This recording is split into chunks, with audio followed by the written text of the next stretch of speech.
This session we will practice how to configure static routing and default routing together. In the given topology, we know that we have three routers connected with each other in the topology, and the required IP address ranges are given below as mentioned in the picture. Here, all the required IP address configurations are already done. As we know that default routing we can done in edge routers. Here we can consider the R1 and R3 as edge routers because R1 and R3 has only one entry exit into the outer network. So we can configure the default routing in R1 and R3, whereas in R2, which is not an edge router because it has two entry exit point into the outer network. So we have to configure static routing in R2. So let us start to configure now the routing. First of all, I am configuring router R1. As I mentioned before, every interface IP configurations have already done here. We can check in the router 1. Let me change this host name into R1. Config terminal host name R1, and the second router changing the host name into R2.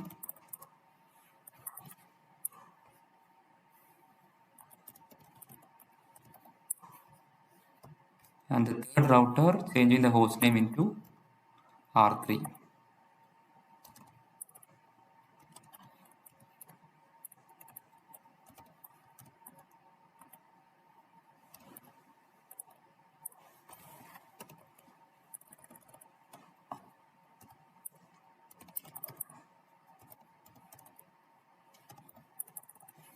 Okay, now let us check the IP address configured in R1. Show IP interface brief. We can see that all the required IP addresses are configured here, and the status is up. The same way, check in the R2 and R3. Show IP interface brief. We have S000 into the R1 interface, R1 side, S001 into the R3 network, R3 router, and the gig into the LAN side.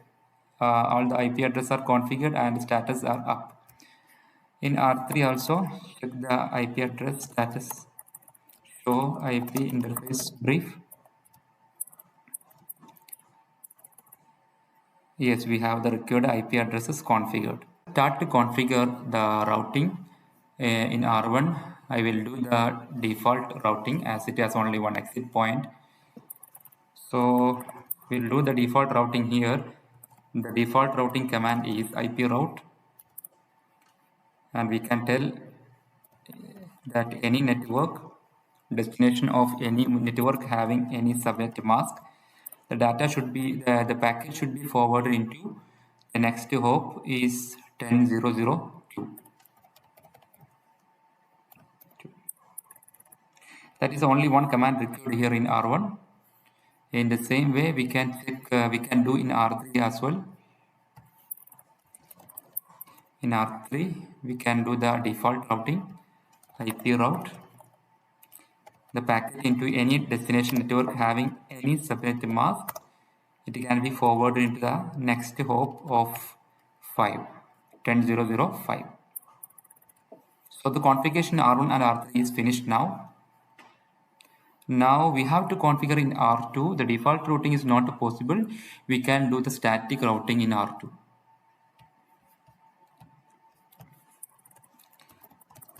In static routing, we have to tell each and every destination network we have to configure separately. So I will configure first the LAN 1. That means IP route the packet towards 192.168.10.0, which is of subnet mask /24, that is 255.0, and next hop for this network is 10.0.0.1.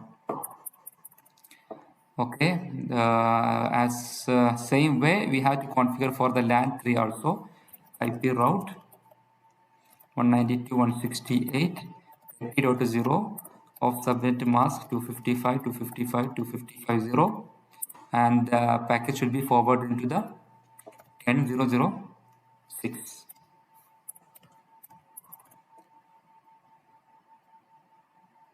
There is one mistake here. One dot is here. IP route 92.168.30.0/24. 255 is more. 55.255.0, and destination, sorry, the next hop address is 10.0.0.6. Yes. So now we have configured the static routing in R2. Now the routing configuration is completed in every routers. Now we can check one by one the connectivity in between the devices in each and every network. So in R1 we can check the routing table first. Exit. Show IP route. So we can see the connected networks and one default routing into the outer network. In R2 we can check the routing table. Show IP route. There is three connected networks plus static routing, one towards the LAN 1 and one static routing towards the LAN 3. Okay, now in R3 we can check the routing table. Show IP route. Here also same as of router R1, we have two connected network and one default static routing.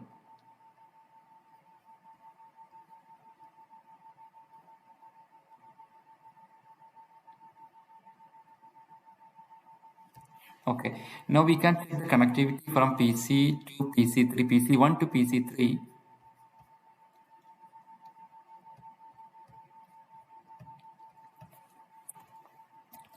Ping to the PC number 3 in the LAN 3, 192.168.30.2.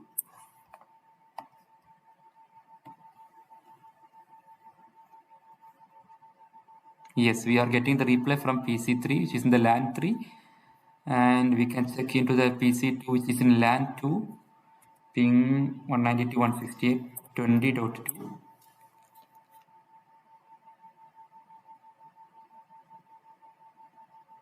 Yeah, we are getting the reply from PC2 also. So the communication in between all the different devices in each and every LAN is completed now. Let me check from PC3 to PC1 and PC2 also. Ping 192.168.10.2 is working, and into PC2, that is in the LAN 2, ping 192.168.20.2, which is also working. So now everything is finished as of now requirement. As our requirement, we have completed the configurations of routing in R1, R2, R3, and we have achieved the full interconnectivity between the different LANs.